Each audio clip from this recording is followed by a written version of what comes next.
The next session that we have coming up, we've established we saw all of these increases, right? And along with that, we've seen a lot of increases in participation in new initiatives, new organizations, extreme growth and interest in a lot of these new initiatives and organizations. So we're going to take a look at some of those newer organizations, newer initiatives that have seen that growth, that have seen that increased interest in recent years, alongside the increase in participation and the shift in demographics. And to do that, we are going to start off with Jimmy Flatt. Jimmy's the founder and programs coordinator for Hunters of Color, a brand new, possibly still shiny, depending on if you got that paperwork through or not yet, Jimmy, but brand new organization. Did a great rebuttal article to the MeatEater R3 criticism article. If you haven't seen that, Haley can track that article down and drop it in the chat for you. She's smiling. So with that, we're going to bring Jimmy on here to give us the rundown on Hunters of Color and how people might be able to partner with them in the future with R3 efforts. Thanks, Swanee. Let me see if I can share my screen. All right, so I am Jimmy Flatt, and I am the founder of Hunters of Color. We started in, I think it was August of 2020, and we have seen incredible growth within our ranks and our following and interest in getting out into hunting. So Hunters of Color, our vision for Hunters of Color is a hunting community where racial demographics reflect the diverse demographics of the United States. So our mission to get there is to create a more equitable community for hunters of color by dismantling barriers to entry through educational opportunities, mentorships, and resources for new hunters in order to promote and preserve the North American model conservation. So why Hunters of Color? Why do we exist, and why is there a need for our organization? When you look at this graph, what do you see? So it's not that people of color don't want to hunt. We all have an interest in hunting, and we all share the same connections to our ancestral roots that are derived from hunting. And what we want to see as an organization is this graph shift to be more representative of what the United States graph would look like. And according to the US Census, we have roughly 40 years where the United States will be a vast majority white European descent. And if we are to conserve the US model of conservation, where it's kind of a pay-to-play kind of deal, where the funding goes to conservation from hunting and shooting participation, we need to do active and real outreach into these BIPOC communities where there's an untapped resource for hunting, and there's so much interest in hunting right now. So who we are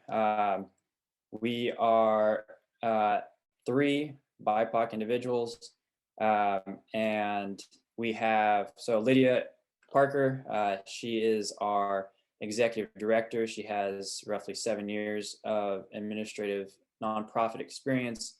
My background in this sector comes from 60 years of volunteer work with Ducks Unlimited. I'm also a full-time engineer. And Thomas Tyner is our media and marketing director, who has 5 years of digital marketing experience. We are unique in that we are the only nonprofit organization in the hunting sphere that is BIPOC led and based on or for BIPOC people. The picture that you see there, we're celebrating a successful turkey hunt that we had a month and a half ago in Sonoma Valley, California. So behind us, backing us up and being our foundation for success is our board members. We have Manju Bangalore, Daniel Lucio, Will Jenkins, and Crystal Egley. Each of them has uh, a, a myriad of experience within the nonprofit sector. Um, Manju owns and operates two nonprofits. Uh, Crystal has so much experience in the DEI area and is also the AFWA recipient award winner from, I think, last year. Will has founded a few outdoor organizations and is also founder of the Minnesota BHA. And then Daniel Lucio, he's a plethora of experience. We couldn't fit it all into this, but one of the most noteworthy is that he's the co-chair of the Sierra Club's Public Lands and Movement Task Force. So we have a great board behind us who's helping us along the way and making sure that we're staying on track and doing what our mission statement states. So where we're at, we're headquartered in Corvallis, Oregon. Most of our outreach so far has been within Oregon and California, but we also have current projects underway in Minnesota and New York, and we'll talk about those projects later on. But we probably should put Washington down as a current programming. Daniel is living in Washington, and we have a ton of interest in that state, and we are actively working on projects to start there. But as we grow, we intend to reach out to Idaho, Montana, Colorado, and New Mexico, Arkansas, and South Carolina. Those are places where we have boots on the ground, along with Hawaii, where we can easily start doing more outreach in those states. So current accomplishments, we have done a few pheasant hunts with hunters in Oregon. We've done turkey hunts in Oregon and in California. We've done safety trainings. We've done range days where we kind of teach gun safety and ensure that everybody understands how their firearm's going to operate, and gives us peace of mind when we go out into the field. We've also gotten our 501c3 status as of last week. We've done educational seminars, and we have started our mentorship program. So our mentorship program is our crown jewel, where we are shortening the gap between generational wealth of generational knowledge, where hunters who haven't been in the fold for multiple generations can get assistance from an experienced hunter to reclaim their heritage and get out into the outdoors. And so our mentorship program has seen a lot of interest, and currently we have 42 mentors in 24 states. And then mentees, we have 41 mentees in 18 states. This is amazing for us because it shows that we kind of have a one-to-one ratio where we have hunters who are willing to share their expertise and their knowledge that they've accumulated over generations or within their lifetime, and to pass it on to people who haven't had that ability to gain their own knowledge, or who want to but just don't know where to start. And the one-to-one is awesome because we can pair them up with somebody that matches their needs, and hopefully it's a lasting relationship that transcends lifetimes. So partnerships, this is where I'll talk about what we're doing in New York and New Mexico. But in Oregon right now, we've worked with the Oregon BHA. We are currently doing some turkey hunts here. We have a range day next weekend, and we are actively getting landowners to open up their gates for people to go turkey hunting, who are running through our organization, who have gone out and done our safety trainings. So in New York, we are partnering with the New York BHA, the Nature Conservancy, and NDA. The Nature Conservancy has opened up their gates for us to run a Field to Fork program for 5 to 10 of our mentees. And we are going to be doing a crash course on how to hunt whitetail deer with crossbows. And the awesome thing about this opportunity is that the Nature Conservancy doesn't want this just to be a one and done kind of deal. They want this to be a reoccurring thing where the hunters that we have out come out year after year if they want to, and along the way they actively do conservation work within the organization or volunteer their time to make sure trails are upkept or different things around the property. So they're really becoming stewards of the land and teaching true conservation. And so within New Mexico and Montana, we are currently talking to coordinating with two educators who are elementary school educators.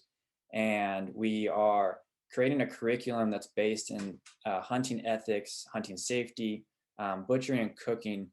And we're super excited about this program because at a young age, you develop, a sense of what is wrong and right. And even if the students don't go on to be hunters themselves, they will become advocates for conservation and advocates for hunting. And that's what, when it comes to voting, we need more votes on our side. So our goals are to expand to every state. Every state has BIPOC communities that are eager to hunt. They're eager to get out, and we want to be able to meet those needs and partner with different organizations. So we want to strengthen our mentorship program by creating communities where we create strong relationships between the people that are there, the organizations that run these events. And it's not just a one and done kind of, this is how you hunt and now go replicate it yourself. No, we want to actually have deep roots within those states. We want to have ongoing relationships with the people we've taken out and our mentors and mentees that continue to do the work on the ground.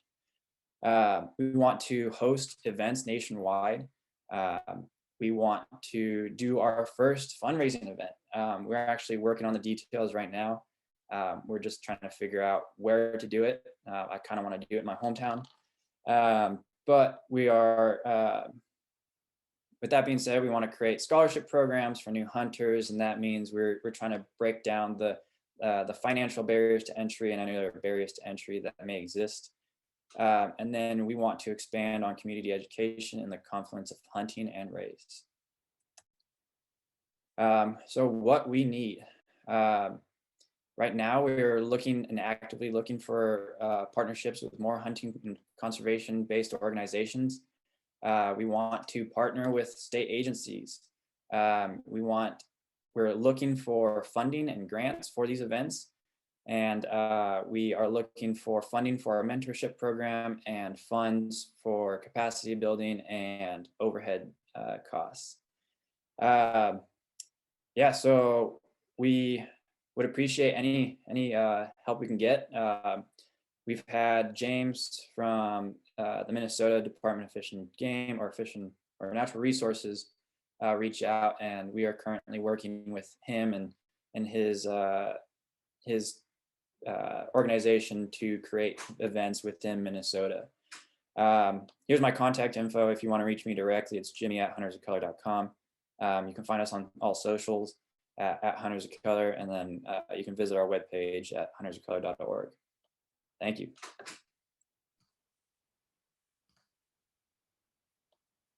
Thanks, Jimmy. I think you've got a lot of agency people on here that'll probably be reaching out to you. I know we'll circle back to the questions, but John Motoviloff in Wisconsin's already contacted or reaching out to you. Right. about their Learn to Hunt for Food program that they have going on, I would assume. Awesome. He's a great guy to work with. So with that, we'll stop your screen sharing here. Gotcha. Okay. Now we're going to move on to our next organization that we want to highlight here. And this is one that a lot of people are probably already familiar with, and it's Artemis Sportswomen. It's National Wildlife Federation. Artemis got kicked off a few years back, and they're starting to expand their influence and get on the ground with things. And Ashley was actually the first step with that, I believe, down here in the Southeast. Maybe another reason why the Southeast license sales have seen such an uptick. You want to take credit for that, Ashley, or? Oh, we can't hear you. Uh-oh. So I'll have to entertain everybody with some jokes while she gets her audio figured out. Fortunately, I don't have any good ones. Okay, I apologize. I have a notorious audio issue that hopefully there's not too much background noise. Sometimes, is that happening or is it okay? You're good to go. You're loud and clear, and we're excited to hear all about Artemis. So take it away. All right. So, as Swanee said, my name's Ashley. I coordinate the Artemis program in the Southeast, and I was brought on in October of last year to expand Artemis from its roots in the West into the Southeast. And I'll talk a little bit more about that as we go. But really, the focus of Artemis is to build community among sportswomen in an effort to retain them and change the face of conservation to be kind of, as Jimmy was alluding to, a little bit more representative. So I don't want to belabor this point because I think everybody attending today probably understands the value in recruiting and retaining sportswomen, but I think it bears repeating some of this stuff. So as sportswomen, we have unique perspectives and voices. However, we very seldom have leadership roles in sporting conservation, nor are we often the voice of conservation campaigns. So essentially, we're not represented or visible in those leadership positions. Women exert a disproportionate influence over their children's offspring. So here's a photo of me, very pregnant this turkey season, and someone else's baby wearing one of our onesies. Basically, research has shown that mothers' attitudes towards hunting are crucial predictors of their children's hunting behavior. So sportswomen, mothers specifically, might offer the most bang for your R3 buck as far as recruitment goes. And as a number of folks have alluded to, we are currently the fastest growing segment of the hunting and angling public. However, across age groups, women lapse from hunting and angling at a higher rate than men. So that attrition is something that really needs to be addressed. And one of the ways that we've seen it addressed effectively is with community. So I have here kind of a short list of constraints that sportswomen face either upon entry into hunting and angling or to try to stay an active participant. And these are, as unique as individuals themselves.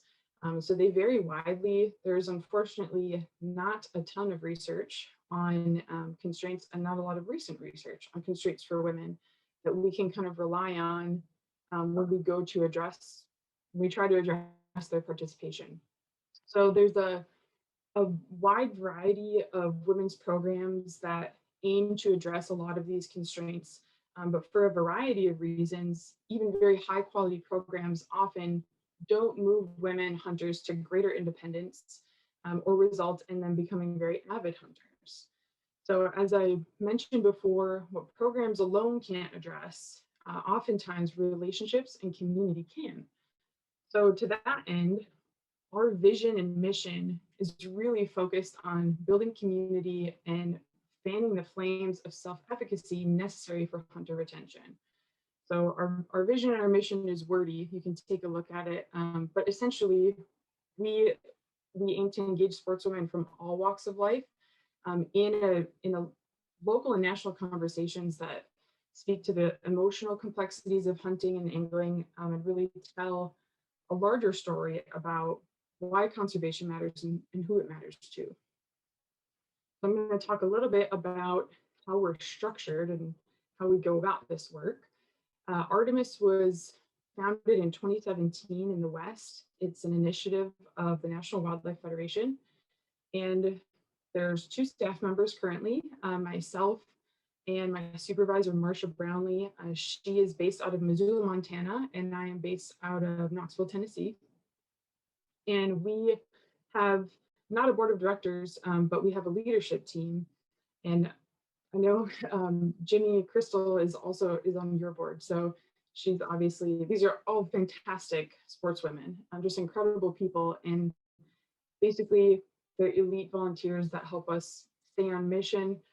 We engage with them regularly and consult with them to make sure that we're building the inclusive community of hunters and anglers that we desire to build, and that's dedicated to conservation. So it's kind of staff, our leadership team, and then we have our boots on the ground, folks that we call ambassadors. And these people they're also formal volunteers. They're chosen through a selection process that includes interviews and reference checks.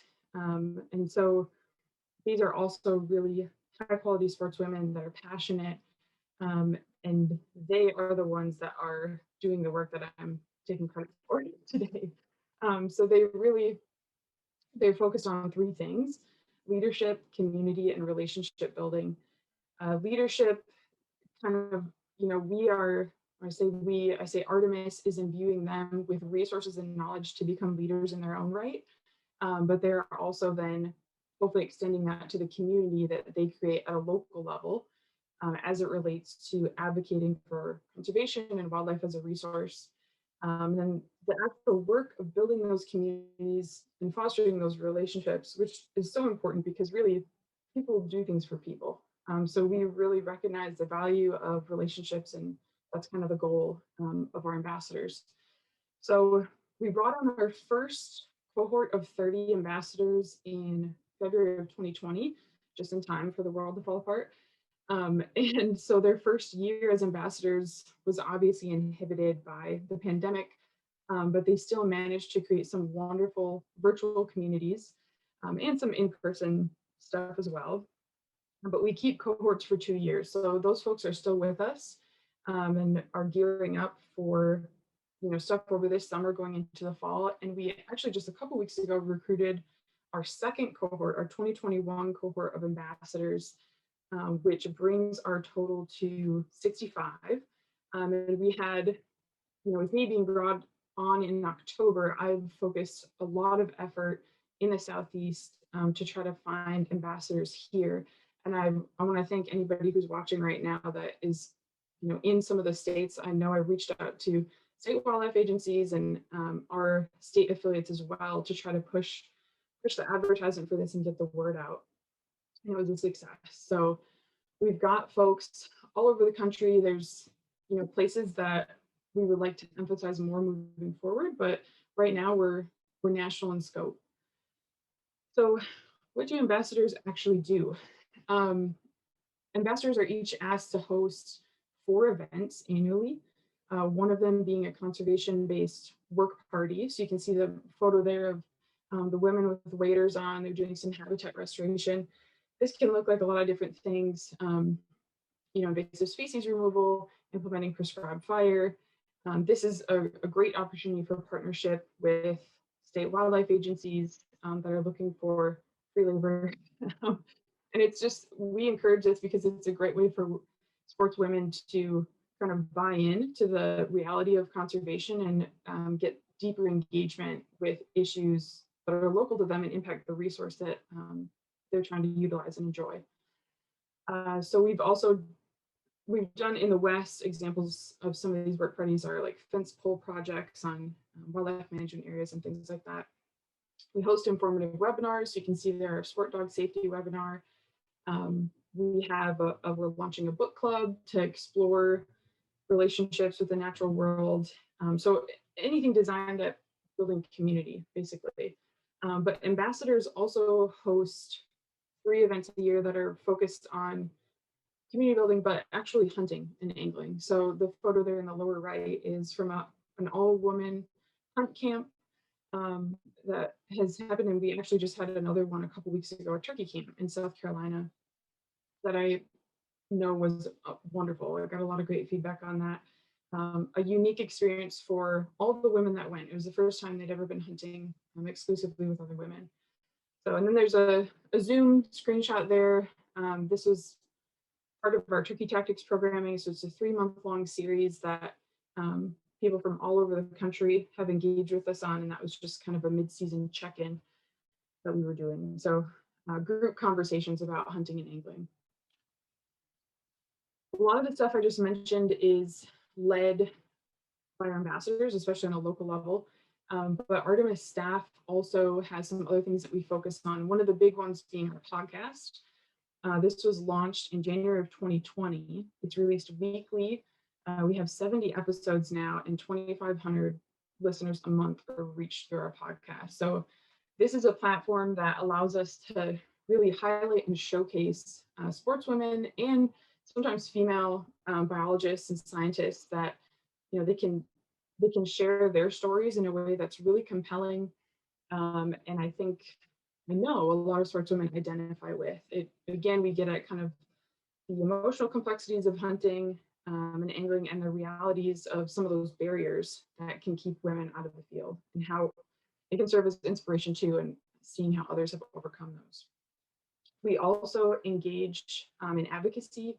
So we've had events like Camo at the Capitol, and some, you know, appearing before legislative bodies to try to advocate on behalf of specific conservation issues. We also, as I mentioned earlier, provide training to our ambassadors throughout their ambassadorship on how to become strong advocates.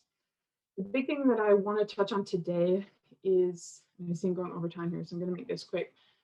We have a Go Confident course that was launched for the West. And so it focuses on barriers experienced by women there, specifically backcountry skills, bear safety, things like that. And being in the Southeast and having lived in the Southeast for almost 5 years now and hunted here as a sportswoman during that time, I firmly believe that a lot of the constraints for sportswomen here are unique and different than in the West. So I am trying to implement a survey to send out to female license holders where we can really drill down on what it is that's holding them back, and kind of focus our programming and our community building efforts on whatever that reveals. So that's kind of the first bullet I have here under opportunities for partnership. I would love to partner with state wildlife agencies in the Southeast to distribute this survey to past license holders. We're holding a focus group later this week, actually, with some Southeast ambassadors to kind of get the meat of what we want to ask.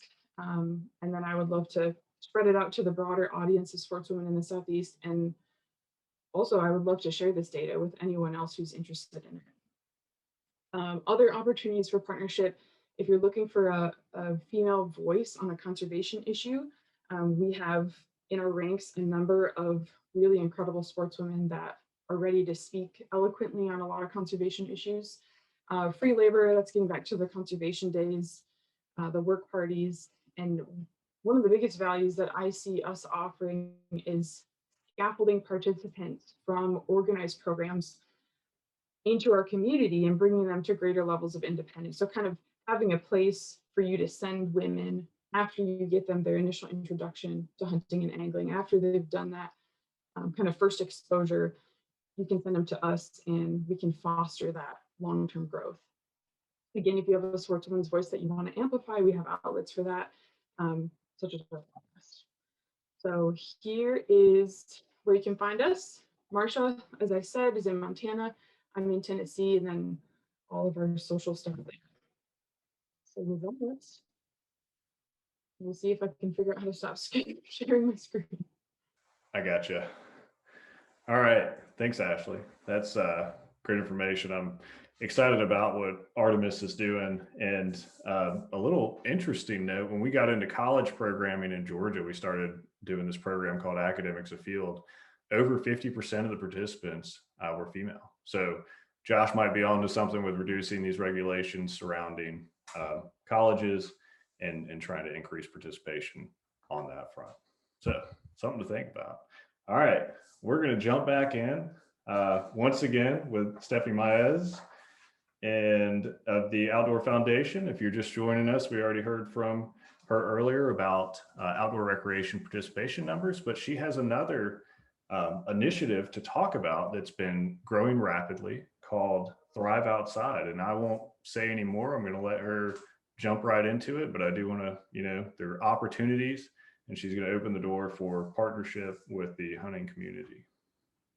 Thank you, Swanee. I really appreciate that. And I just want to add, so I think Jimmy, Ashley, you have one new member here in New Mexico. I'll be signing up immediately to both of your all's organizations. So thank you for your amazing work. I am really excited to talk with you all about the Thrive Outside initiative. It is the Outdoor Foundation's primary grant making strategy. And what we are doing through the Thrive Outside initiative is that we're focused on funding regions of, sorry, I had to move. These floating heads, they throw us all off, Swanee. I'm gonna have to write a letter to Zoom. Anyway, sorry about that. So the Thrive Outside Community Initiative is focused on funding networks of organizations where folks are focused really on increasing participation among youth participants. Back in 2017, my predecessor, Lisa, was sifting through the data, some of the data that I actually went over with you all earlier, and identified a really alarming trend that the youth, particularly in diverse communities, were not accessing the outdoors, and really saw this as an opportunity to utilize our resources to really invest in those communities. And so through the Thrive Outside initiative, we're making multi-year grants to organizations that are part of networks that are sort of displaying these 4 elements. They're built with trusted local and national partners and organizations. And I'll talk a little bit more about how we're expanding that and how that really does relate to the hunting and shooting sports and angling community. We're also really focused on multi-year grants, as I mentioned. So this includes 3 to 4 year funding, particularly for capacity building.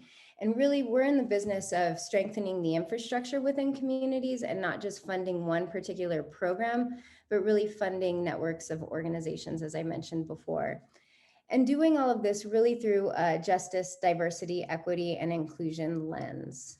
And then also a key piece of our grant making strategy is that our organizations, our grantees, are able to solicit and find matching local and regional dollars.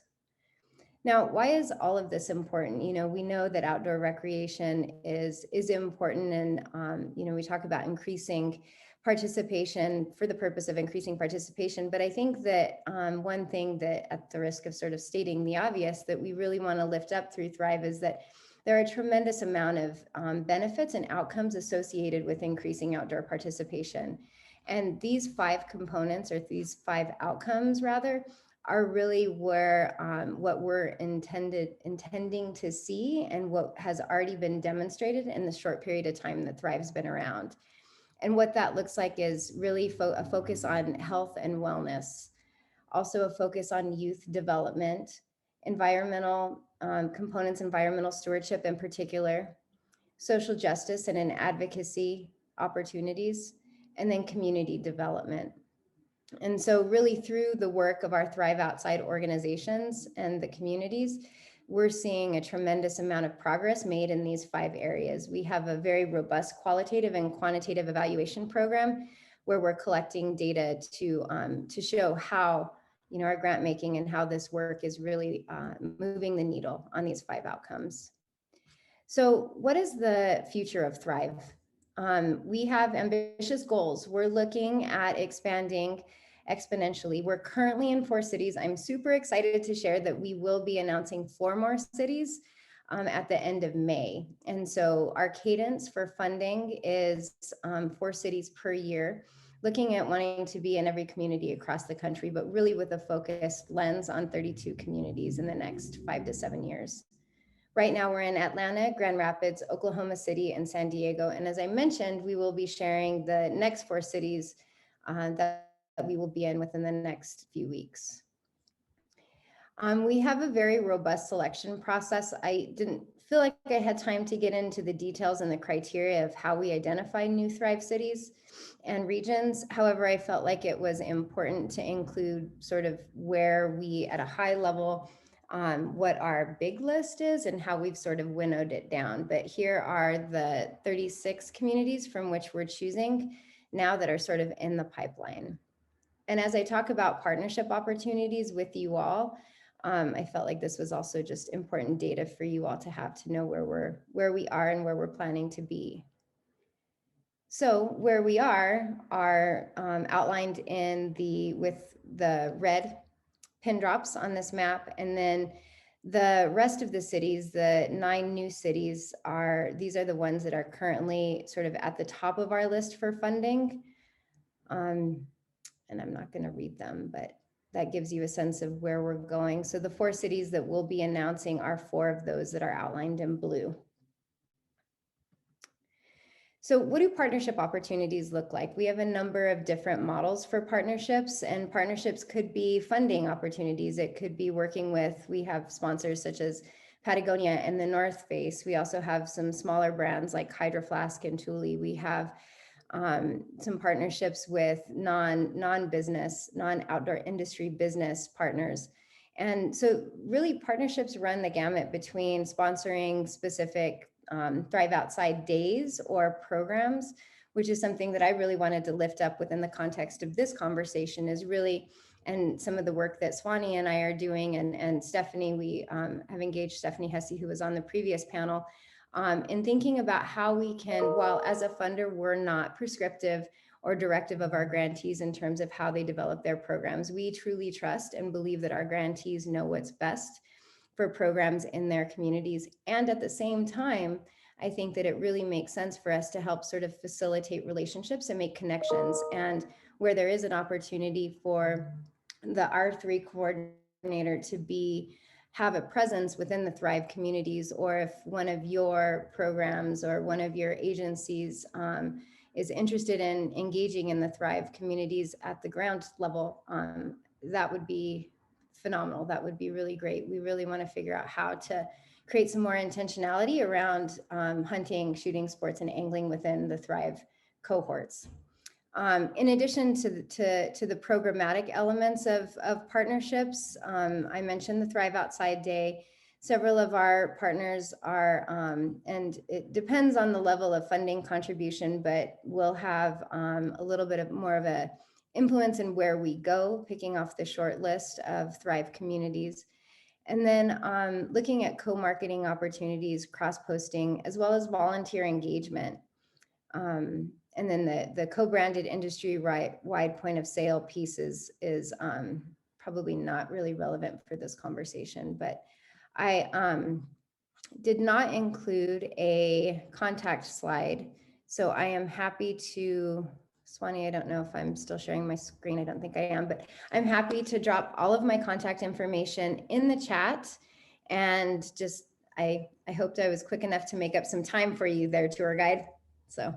Oh, I think we're going to go on the time. I appreciate that. Yes, please drop your contact info in the chat there, and select panelists and attendees on that drop down. It looks like the chat might actually be starting to work. We might have it looks like on our hands. I don't know. Anyway, and we're going to get back, and we'll circle back with the other contact information as well for the other presenters, but they're welcome to drop that in there. Oh, Ashley's getting it for us. Perfect. All right. The next speaker that we have to introduce, the next organization, is one that I'm pretty excited about. I've gotten a chance to talk to Philip a few times, Philip Smith, who's the president and founder of the National African American Gun Association, over the past few weeks. He's promised me that we're going to go shooting together in the near future.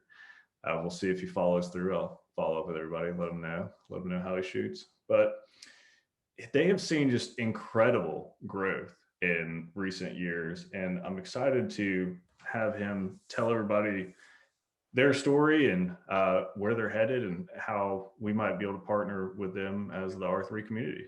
Philip, are you ready to take it away? Yes, I am. Can everyone hear me? You're good to go. Good to go. Can you hear me pretty good? Yes, sir. All right, great. Hello, everyone. How's everybody doing today?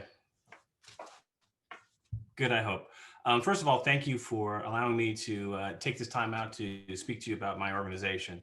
And I'm really excited because it's the first time I've had an opportunity to talk to all of you and all of your listeners that are obviously seeing me virtually. So I'm going to try to be as detailed and as thorough as I possibly can to give you guys some insight and overview of our organization as it currently is constructed.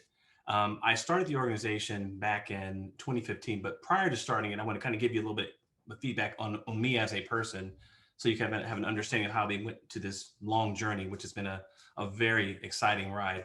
I'm from Vallejo, California. I'm born and raised. That's about 30 miles north of Oakland, San Francisco. I attended UC Davis and UC Berkeley. I worked in Silicon Valley and San Francisco for about 15 years, close to 17 years. And in 2002, I fell in love and I married a country girl who wanted to move back to Atlanta, Georgia. And like any married guy, you do what your wife tells you to do. And I came to the South. And when coming to the South, it's a very different culture than California. And in the Georgian or the Southern culture, you have a direct relationship with firearms. Everyone has firearms out here, literally. Not everyone, but there's a lot of folks that have guns. And mothers have guns, they give the guns to their daughters. Fathers give their guns to their sons. There's just a natural symbiotic relationship within the families when it comes to firearms. When they have family gatherings or picnics, they go shooting together. They have competition. They all participate, or a lot of them participate in 3-Gun, Glock Shooting Sport Foundation, National Shooting Sport Foundation, just a lot of activities that they do with the gun. So the gun is really integrated into the Southern lifestyle. And coming from California, that was just, for me, it was just very, very new. And for lack of a better word, after 12 or 13 years out in Georgia, I embraced it and I prefer it. So I was working at the job one day and just doing my regular thing. And 2 of my buddies said, "Hey, Phil, we're going to the gun range this Saturday." And I was like, "Nah, I don't want to go. I think I'll stay at home." They go, "I really want you to go." So make a long story short, that Saturday I did come and I had the best time in my life. I was renting everything. I was shooting Glocks. I was shooting AKs. I was shooting, 380s, 9mm. I just went through the whole thing. I stayed about 3 hours and I loved it. I mean, I really had the first exposure to firearms in a very positive, wholesome way. And I really embraced it. And I said to myself, you know what, if I had this much fun, let me come here next week by myself and see if I can duplicate that type of level of enthusiasm and basically have a great time. And the next week I came and I had another great time. I stayed about 2.5, 3 hours again. And as I was leaving the facility, I was just sitting in the middle of the lobby of the gun range. I just literally stopped and said, you know what, if I can have this much fun as an African-American male who has had no experience and no contact with firearms, I know there's other members in my organization, I'm not my organization, but my community, that would love to do what I just did, but they need that bridge that can take them from the sidelines into the range in a very comfortable, nurturing way.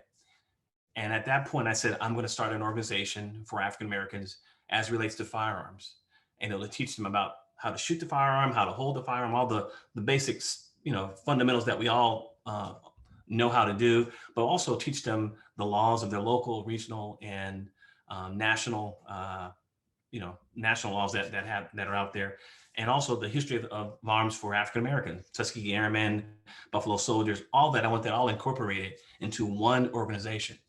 So I went back home and my wife kind of looked at me kind of skeptical, saying, "Nobody's going to join your organization, Philip. There's nobody." And I kind of looked at her and said, "I hope so." And I thought maybe I get 300 people once I launched the site. And I thought maybe 300 or 400 people for the whole year would join, and I would have something to do and something kind of to embrace and say I did something that was of noteworthy. But to my surprise, the first month I had over 350 people join. No advertising, no just word of mouth, the site was placed out there. The next month I had 450 people. The next month I had 600 people. Make a long story short, by the end of the first year, I had over 8,000 members that had joined the National African Gun Association with no advertising, no marketing, no nothing, just putting the site out there and word of mouth spreading. Hey, this guy named Philip Smith, he started this organization for African Americans. We're going to join. And that ride, or that growth exponentially, has continued up until today. We now have over 42,000 members. We have over 130 chapters. We're averaging anywhere from 1,000 to 1,500 new members every month.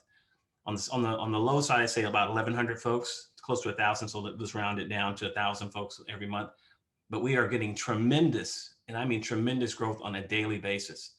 And I'm probably the most unlikely person ever to lead an organization with a non-firearms background, but it has been an education in a very good way for me to see our community come together on a national level, where everyone's having the same types of conversations in different parts of the country at the same time.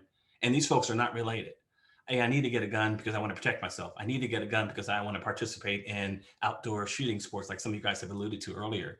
I need to get a gun to learn how to be more competitive in 3-gun, whatever the case may be. There's a lot of different reasons, but we were seeing this growth, and we're still continuing to see this growth on a daily, weekly, monthly, and yearly basis. So what does all that mean? We now have 42,000 folks. So what I've tried to do to prepare myself for our discussion today is kind of look at the details. Currently, we're constructed with 65% men in our membership. We have 35% women. We have over 1,500 white members as of right now. And that's something I'm very proud of, because that speaks to the universal message of the organization beyond color. It makes sense. If you want to join an organization, get treated fairly, have no requirements to think a certain way, or look a certain way, or have any political blueprint, you're welcome to join this organization. And that's been the word. And that's what we do in our organization. You join us, we're going to give you a high five. We're going to give you a hug and say, welcome to the family. And we use the term fam, welcome to the fam.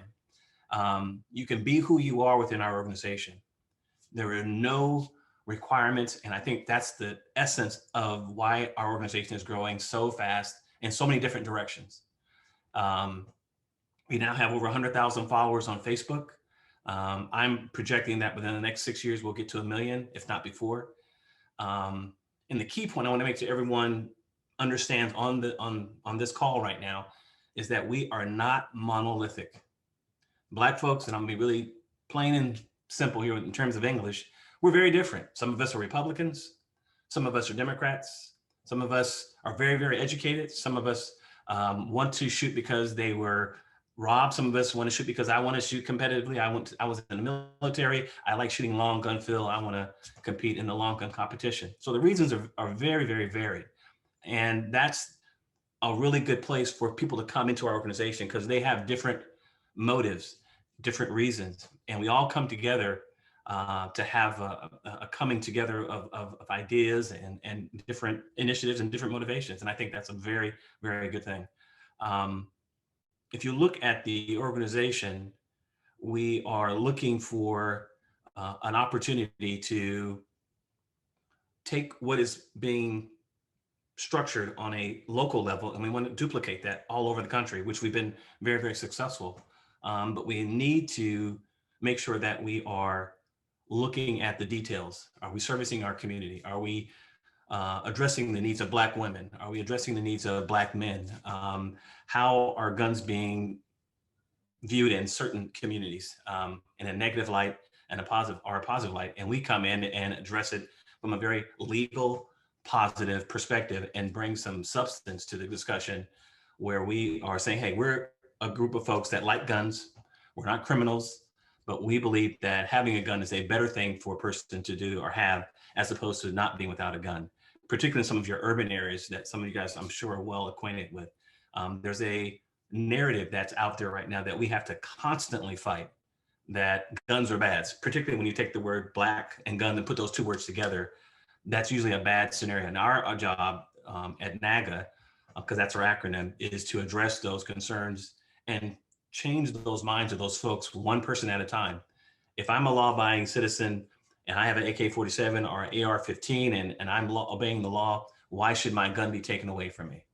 And we are very, very conscious of the social and political realities that are out there. We are not a political organization. I want to state that repeatedly. We are not a political organization, but we are a Second Amendment advocate for our members and our national perspective, meaning we don't back politicians, we don't back political parties, but we do address policy as it applies to the Second Amendment. And for an example, if you have a HR 8 or HR 1446 are the proposed anti-gun ban, anti-AR-15 gun ban discussion that are going right now, we are opposed to that. So we're having our members, all 42,000 of them, reach out to their senators, reach out to their House of Representatives and say, hey, this legislation we don't like, we don't back it, and please don't vote that particular way to have it approved. And it is getting some traction. Senators are calling our folks back. House of Representative folks are calling our folks back and saying, hey, I hear you. Because we just believe that collectively coming together like a fist is far more effective when it comes to gun legislation, as opposed to one person screaming or just me out in the corner saying, hey, that's a bad law. They'll look at me and say, that's just Philip who's with NAGA. We can kind of dismiss him. But if 42,000 people are behind me, we can certainly address that. Now, the main thing I wanted to focus on or kind of end with is that we have a huge membership that are outdoorsmen. They like to hunt, they like to fish, they like to go utilize the bow and arrow and go hog hunting. A lot of those folks are NAGA members. And I am hoping that we can partner with certain private, public, or state agencies that might look at our organization as a possible avenue to address those concerns, our needs, that we can mutually have a good binding agreement where our organization can come in and definitely fill some needs that you guys might be looking to address. If you want to get a hold of me, you can reach me at president@naga.co, or you can go to our website, which I encourage everyone to take a look at the website at www.naaga.co. And look at our website, learn about what we're doing. We're very, we try to be intuitive as an organization to look ahead, to see what's going on and address those concerns. But we're definitely really hoping that we can get involved with the outdoors aspect that you guys are really promoting, because we have a lot of members, thousands of members that would love to do that, particularly for our youth.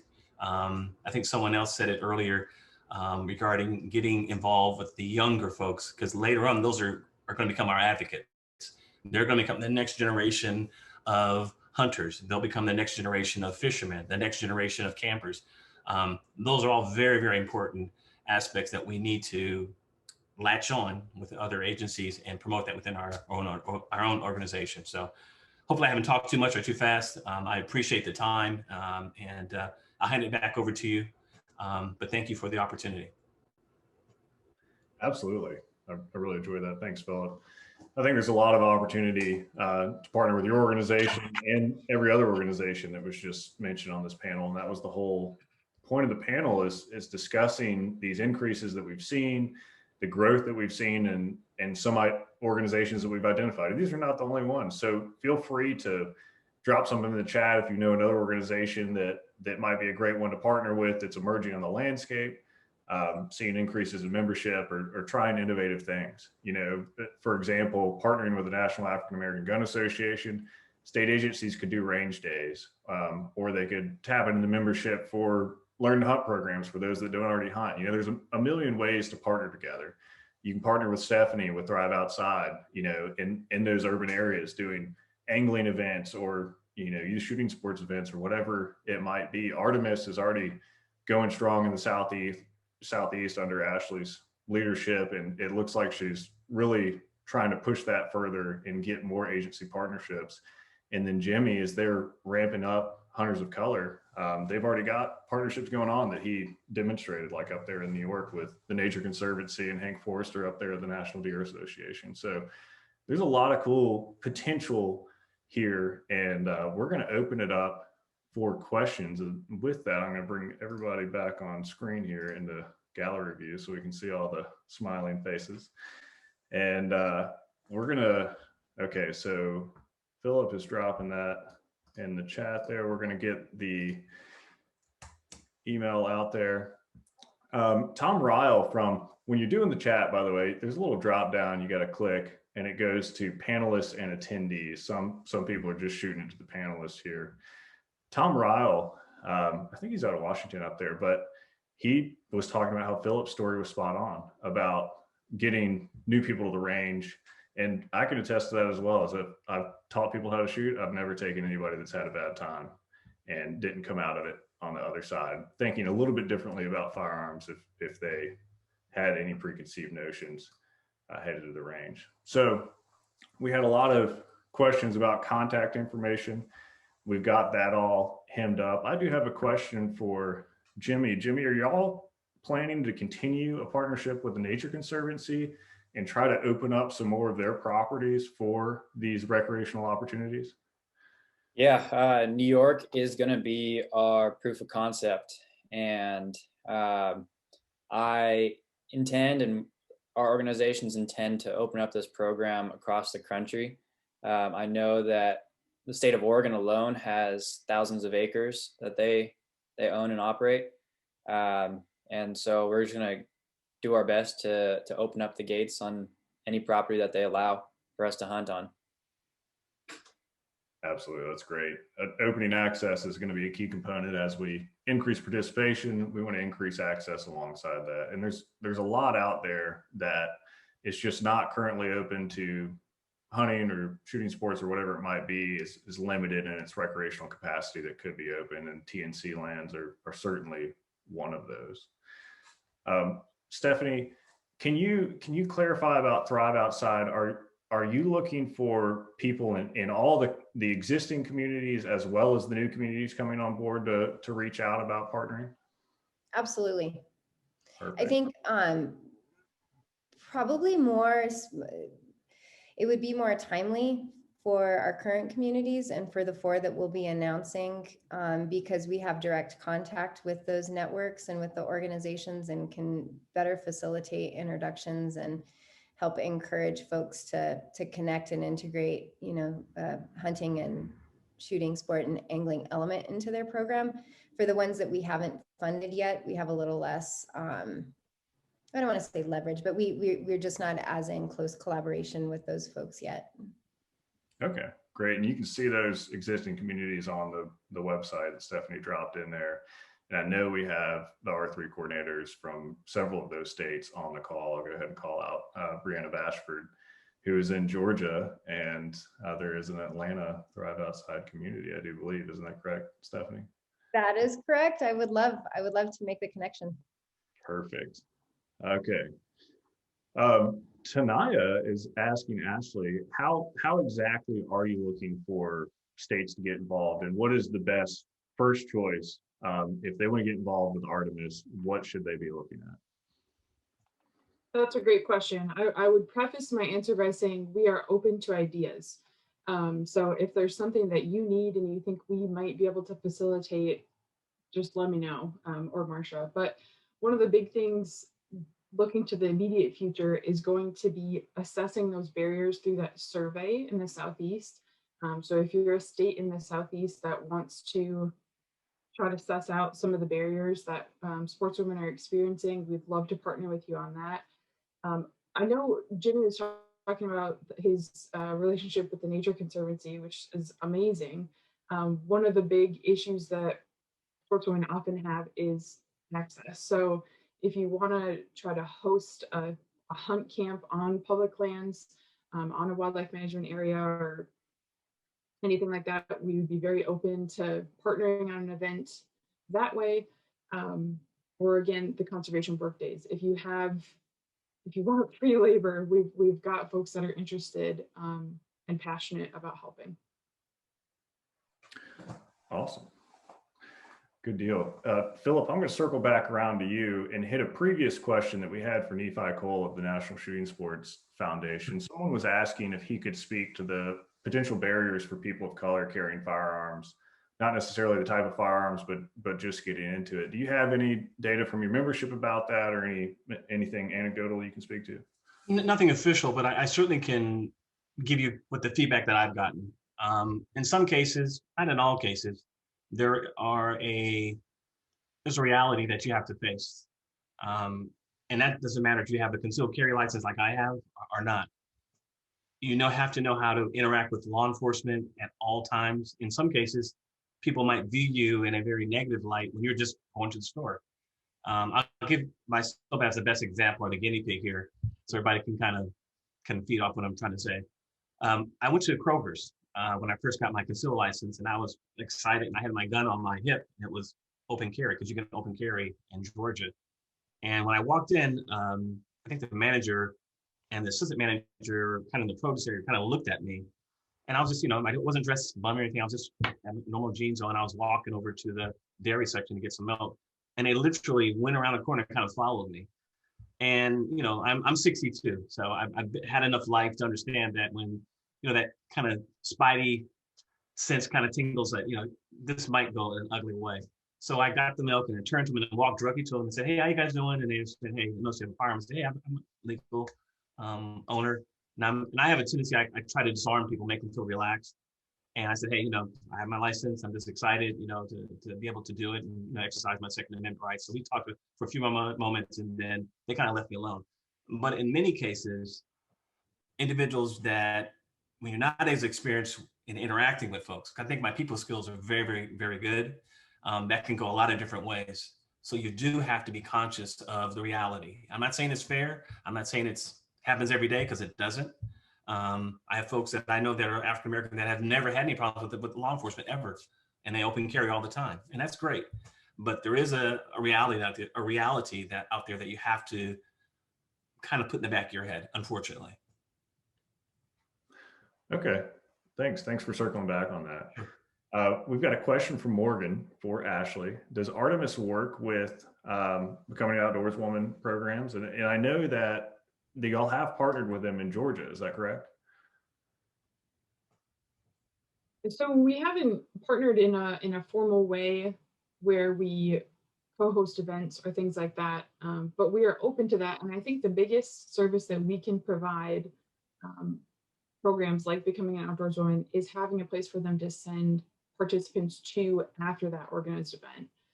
So really, I just see us as kind of a reservoir, a community where at the end of the weekend, they can give them our information, or we're happy to come and introduce ourselves at the event. So then those women have somewhere to go. Okay, great. Yeah, that when Artemis kicked off, that's one of the things that we talked about was Artemis is going to provide a great resource for when we look at the outdoor recreation adoption model. When we're talking about the R3 process, that overarching theme is social support, and Artemis fits perfectly. I mean, also in the R's, but helping with the social support along the way and providing that community that everybody wants to feel like they belong to as they progress through an activity. So that is great news. So we're actually on time. We're going to take a short break, but I want to thank everybody for sharing their time with us today, for committing to open up their organizations for partnerships. And I hope we'll get some pretty good feedback from the about 300 people that we have on the call in regards to reaching out and making sure that we're headed in the right direction with partnerships, and we're able to do some productive things together as we move forward. So with that, we're going to take a short break. I'm going to brew a cup of coffee, and then we'll be back to don't go anywhere. I mean, maybe hit the bathroom or something like that. But we have Alex Bear coming on, Greg from Calcamy, and Ben Burka to talk about some of the emergence of online programming, the increased demand for online learning and certification, and a lot of the data that they have to share surrounding that. It's been pretty impressive stuff. So Philip, Stephanie, Jimmy, Ashley, I really appreciate it, and look forward to working with y'all more in the future. Thank you, Swan. Thanks, guys. Nice meeting you.